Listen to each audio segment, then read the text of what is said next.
Manipuri Wari Pambi Channel na tabiriba pumnamakpu amuh hana taramna oksari ngasisu mayamgi ngaihak pothananabagidamagta anauba Manipuri horror story amakak puduna laksari.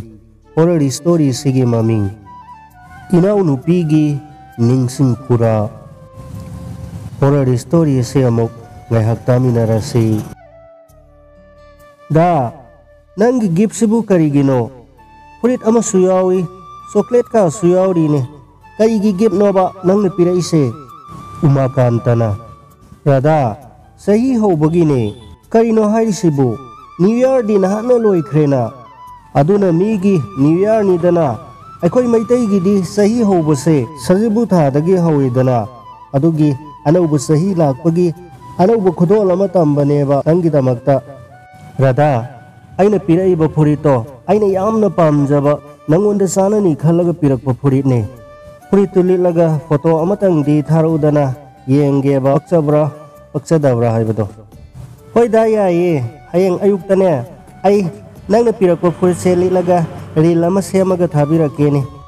asumna ahing aduda Umakanta amasung Radha wari sanaminari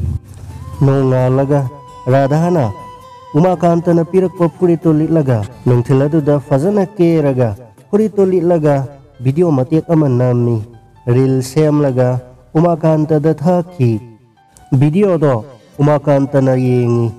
ngahak leiraga Radha na phone tawrai kamdauge da aigi video dubu fazada bro nangna pirakpa purito bu pakchada baraba ingonda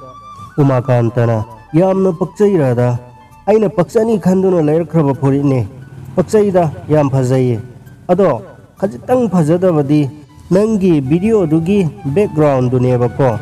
zubi pambi kwa pambi mayam ama hori badubudi yam fazai aduda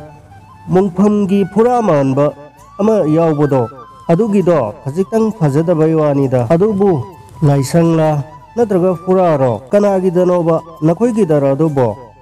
Radhana manida aikoi gi dane Aikoi yumdani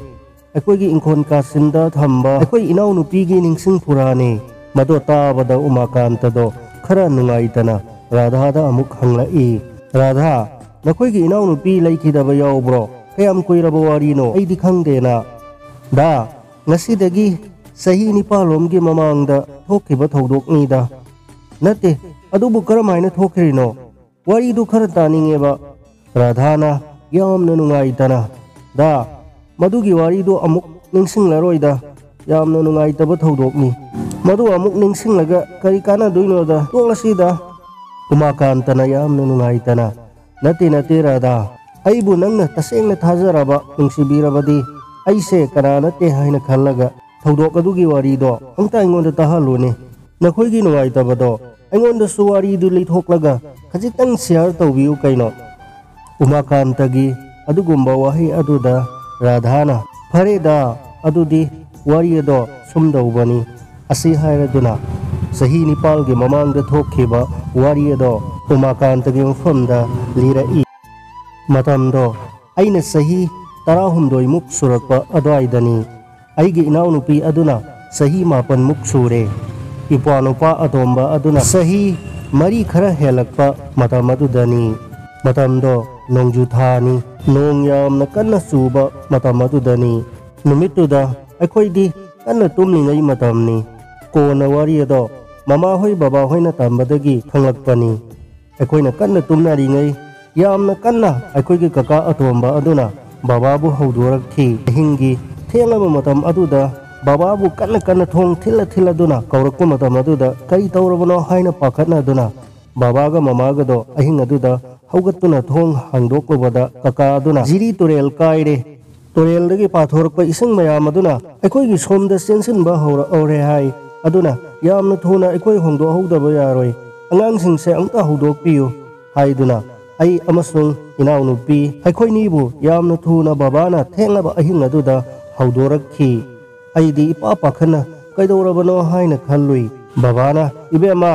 nanaw nupi siga nupa se nangi kakabu pohalaga nakhoi Chandrapur gi community hall ta na nangi kakaga ahing asida chatkhro ngaihak leirabadi mafam ase isingna loina thomjilaklagani namaga aiga kari karino pochai khara loisilamge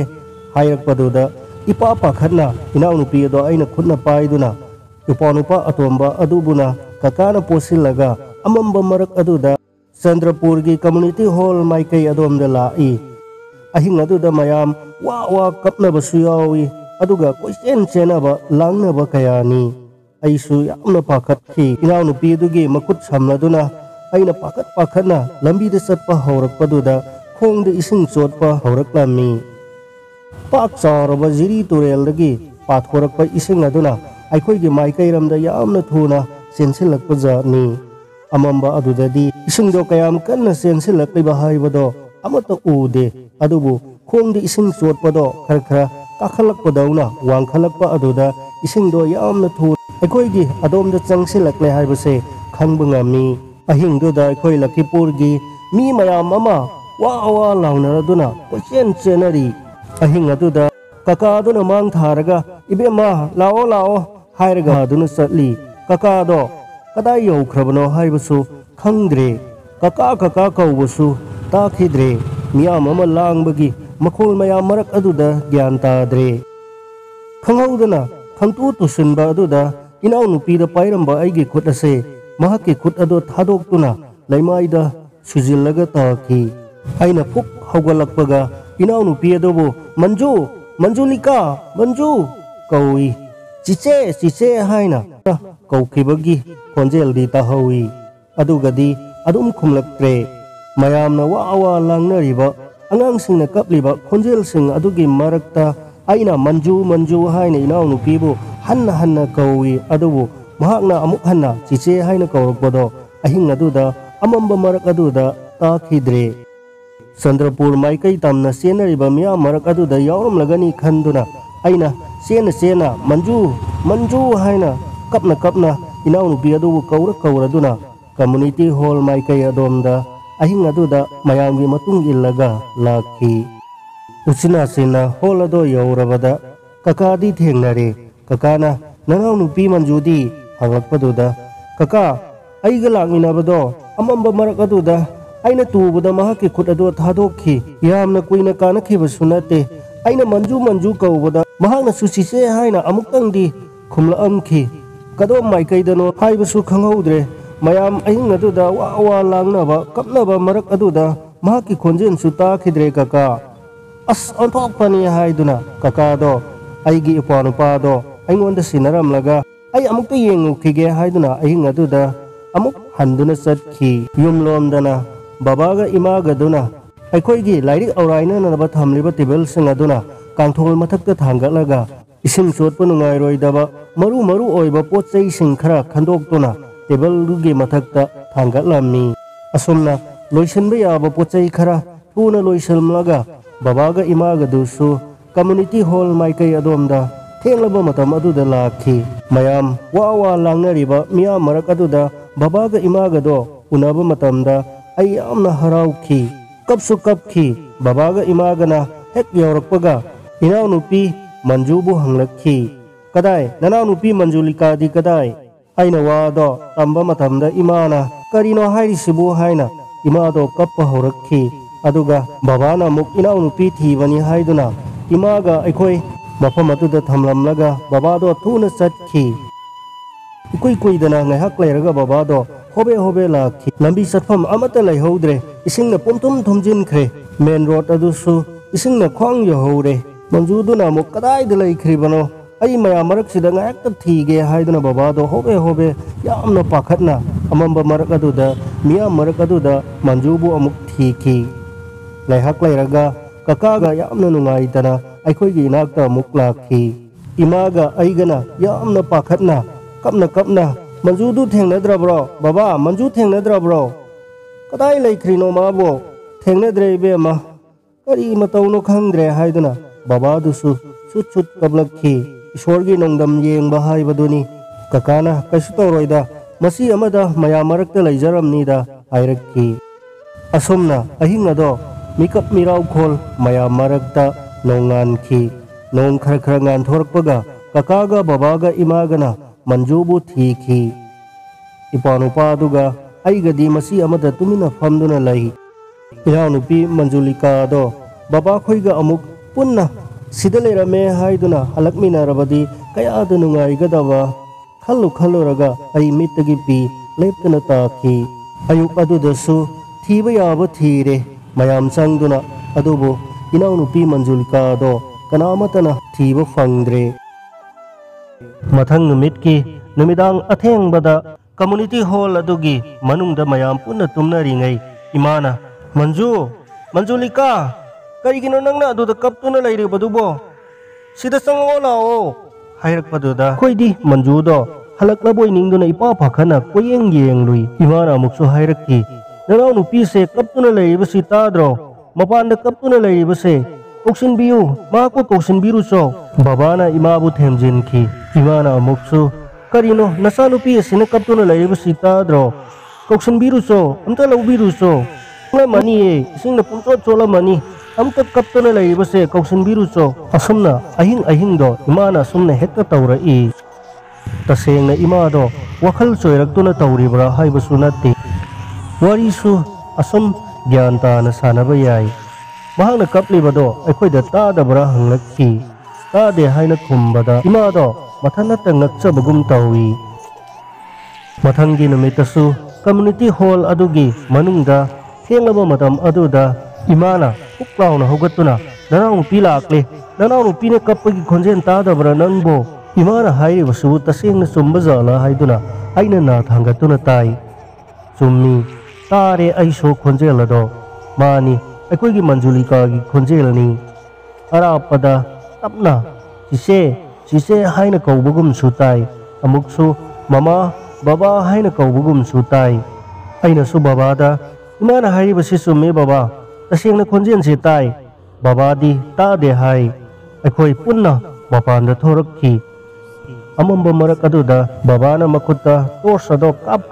maikai khuding yengi babana haibada piklibi nupi masa amagi saktam manba amakhak mahakna ukhi aduga tapna awanglom thangba community hall adugi nakalda sakhibado baba uhauki babana parap maikai adom da sien khibado halakku matam aduda babada aikoina hanglubada mahakna hairakkhibani